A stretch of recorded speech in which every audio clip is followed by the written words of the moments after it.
Las revelaciones recientes ante el Congreso de Estados Unidos de la titular de la DEA, la agencia antidrogas estadounidense, la señora Annie Milgram, respecto a la composición e influencia de dos cárteles de las drogas mexicanos, de los cuales dijo que tienen al menos 44,000 miembros y tienen una presencia en 100 países. No dejaron de levantar más de una ceja entre los mexicanos, pero además reforzaron la percepción externa de México como un estado vulnerable ante el crimen organizado. La señora Milgram se refirió explícitamente al cártel de Sinaloa y al cártel Jalisco Nueva Generación. Pero anteriormente, esto fue en marzo del año 2021, el general Glenn Van Herk, jefe del Comando Norte de Estados Unidos, afirmó en una audiencia en el Senado estadounidense que entre un 30 y 35% del territorio nacional, esto es más de 600,000 kilómetros cuadrados, área superior al territorio de Francia, se encontraba controlado por organizaciones criminales, es decir, el Estado mexicano estaba ausente de esas zonas sin imponer su autoridad. En el transcurso de esta misma semana, estimados amigos, nos enteramos del asesinato de Fernando Villavicencio, candidato presidencial ecuatoriano, a manos de integrantes de la banda de Los Lobos,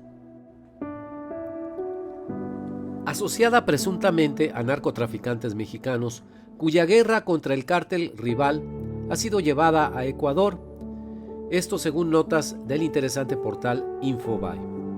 Y sí, hablamos de Ecuador, un pequeño país sudamericano asolado por la violencia del narcotráfico, cuyos principales protagonistas son asociados a cárteles mexicanos.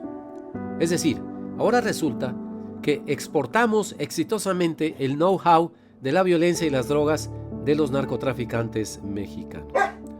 De los sucesos de Ecuador me enteré mientras releía un libro muy interesante del pensador estadounidense Noam Chomsky.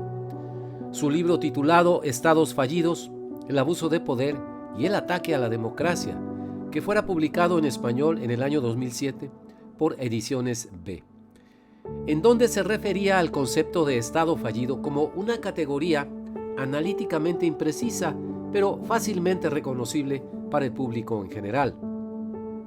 No puedo dejar de relacionar sus argumentos con la realidad de la enorme debilidad del Estado mexicano bajo el gobierno del presidente López Obrador, quien no ha sabido entender el problema del narcotráfico y se ha limitado a dejarlo hacer, dejarlo pasar, aunque en esa estrategia se ponga en entredicho la capacidad de sobrevivencia de las instituciones políticas mexicanas. Chomsky plantea lo siguiente, se lo resumo en algunos puntos. Número 1. El sistema mundial está empezando a presentar algunos de los rasgos de los estados fallidos, dice Chomsky, por adoptar una noción de moda en la actualidad que por lo general se aplica a estados que se consideran potenciales amenazas a la seguridad de Estados Unidos, como en el caso de Irak en ese tiempo, o necesitados de nuestra intervención para rescatar a la población de graves amenazas internas, como era el caso de Haití. Número 2.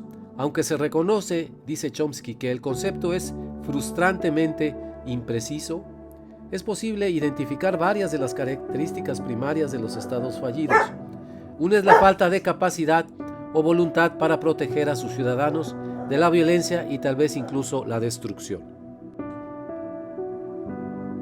Número 3. Otra característica es su tendencia a considerarse más allá del alcance del derecho nacional o internacional, y por tanto libres para perpetrar agresiones y violencia.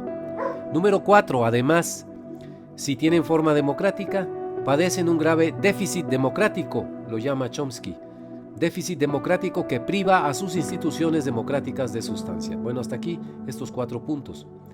Faltaría agregar de mi parte a esa lista la tendencia de los gobiernos fallidos a perpetuarse en el poder una vez que lo capturan. Las constituciones y las leyes se modificaron en varios países para permitir a líderes como Hugo Chávez o Evo Morales continuar en la presidencia sin límite o hasta que se murieron o fueron destituidos.